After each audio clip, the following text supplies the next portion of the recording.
सदा प्रभुंकर पवित्र नाम आपण समस्त को मोर नमस्कार एवं शुभेच्छा जनावि।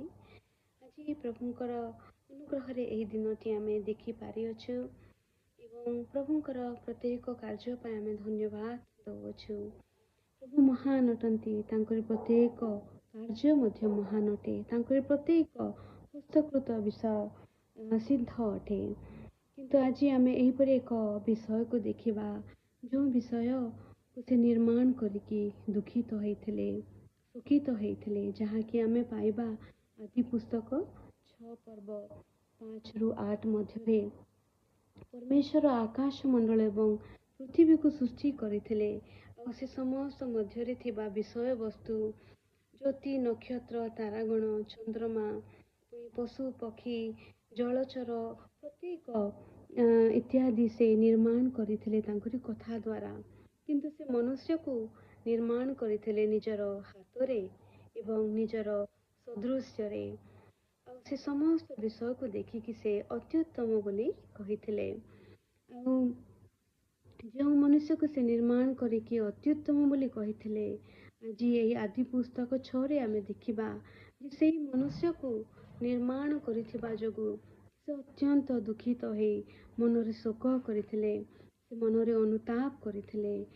जेहेतु मनुष्य मानकर दुष्टता अति बड़ थिला, मनुष्यर अंतकरण कल्पना मात्र अविरत मंद मात्र थिला, परमेश्वर को ताहा दुख देइथिला। सेमानकर दुष्टता कौन थिला तार एक सान उदाहरण आमे देखिबा। आदि पुस्तक 6:2 रे लिखा जाए जे परमेश्वर पुत्रगण मनुष्य मानक कन्यागण को रूपवती देखी सेमाने जो मानो को पसंद कले से समस्त मध्यरु विवाह करने को लागिले। यही पदरे आम एक गोटे आउटलाइन आम देखु जे 3 प्रकार पाप आम ये देखुअछु, जहाँकि प्रथम रे आम देखिबा से माने मनुष्य मानक कन्यागण को रूपवती देखिले अर्थात तांकरी चक्षु को दृष्टि थिला, तांकरी चक्षुर अभिलाष को आम ये देखि परिबा। द्वितीय रे आम देखिबा जे सही कन्यागण को पसंद कले अर्थात तांकरी मनरे से माने पाप कले, मानसिकतार विशुद्धता को आम ये आम देखुअछु, अशुद्धता को आम देखुअछु। तृतीय रे परमेश्वर को पुत्रगण से कन्या मानक सहित विवाह कले, जहाँकि एक शारीरिक अभिलाष को बुझाए। सुंदर विषय को देखिबा भूल विषय नुहे, सुंदर विषय को पसंद करिबा भूल विषय नुहे, मध्य पुणी पसंद करी विवाह करिबाटा मध्य भूल नुहे। किंतु जेतेबेले आम मानकर दृष्टि ईश्वरन को इच्छा विरुद्ध रे थिबा विषय को दृष्टिपात करि थाए, ईश्वरन को इच्छा विरुद्ध रे थिबा विषय को पसंद करि थाए, पुणी ईश्वरन को इच्छा विरुद्ध रे जे कोनोसी शारीरिक कार्य एठी आमे देखुछु विवाहर कार्य होई थाए ताहा भूल हो जाए, ताहा पाप हो जाए। आउ से विषय पाई परमेश्वर बहुत दुखित होइथिले मनुष्य मानकु निर्माण करिथिबा जोगु। जेहेतु एई 3 प्रकार पाप से मानकठु स्प्रेड है कि मनुष्य मानक मध्यरे एई परि व्याप्त हो गला जे मनुष्य माने मध्य परमेश्वर को भूलिकी पापरे तांकर जीवन अतिबाहित करिया को लागिले। शारीरिक अभिलाष, चक्षुर अभिलाष, पुणी मानसिक अशुद्धतारे से माने मज्जी गले, तांकर लाइफस्टाइल ही सही परि हेई गला। रिग्रेट के अनुताप करी से पापरु दूर हेबा दूरर कथा, किंतु सही मनुष्य माने से समस्त प्रकार खराब विषय मज्जी जाई मौज करबा को लागिले। किंतु परमेश्वर अन्य पक्षरे समस्त विषय देखिकी भांगी पड़िले, तांकरी मन पिता हे गला।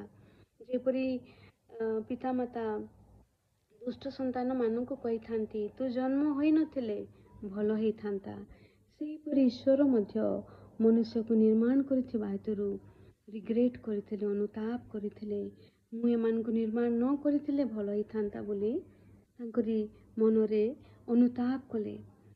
ଆଜି ଆମେ ନିଜକୁ ପଚାରୁ, ଏବେ ଆମର ଦୃଷ୍ଟି କି ଆମର ପସନ୍ଦ ବା ଆମର କାର୍ଯ୍ୟ କ'ଣ ପରମେଶ୍ୱରଙ୍କ ଇଚ୍ଛା ଅନୁଯାୟୀ ନା ଇଚ୍ଛା ବିରୁଦ୍ଧରେ?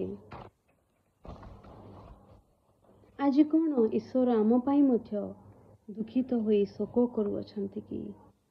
ବା ଆପଣଙ୍କୁ ଏବଂ ମୋତେ ନିର୍ମାଣ କରିଥିବା ଯୋଗୁଁ ଅନୁତାପ କରୁଅଛନ୍ତି କି? ଦ୍ୱିତୀୟରେ ଆମେ ଦେଖିବା, ପରମେଶ୍ୱର ନିଜ ସୃଷ୍ଟ ମନୁଷ୍ୟ ପାଇଁ ଅନୁତାପ କରି ସେମାନଙ୍କୁ ଭୂମଣ୍ଡଳରୁ ଲୁପ୍ତ କରିବା ପାଇଁ ସ୍ଥିର କଲେ। କିନ୍ତୁ ତାଙ୍କର ବିଟରନେସ୍ ଏତେ ଗଭୀର ଥିଲା ଯେ ସେ ମନୁଷ୍ୟ ସହିତ ପଶୁ ଓ ଉରଗାମୀ ଜନ୍ତୁ ଓ ଖେଚର ପକ୍ଷୀଗଣକୁ ମଧ୍ୟ ଲୁପ୍ତ କରିବା ପାଇଁ ନିର୍ଣ୍ଣୟ କଲେ। ମନୁଷ୍ୟମାନଙ୍କ ସକାଶେ ଈଶ୍ୱର ପଶୁ ଆଉ ଜୀବଜନ୍ତୁ ଖେଚର ପକ୍ଷୀଗଣକୁ ବିନାଶ କରିବା ପାଇଁ ସ୍ଥିର କଲେ। ଅନ୍ୟ ଭାଷାରେ ଏହି ପଶୁ ଆଉ ଉରଗାମୀ ଆଉ ପକ୍ଷୀଗଣଙ୍କର ବିନାଶର କାରଣ ହେଉଥିଲେ ମନୁଷ୍ୟମାନେ ହିଁ।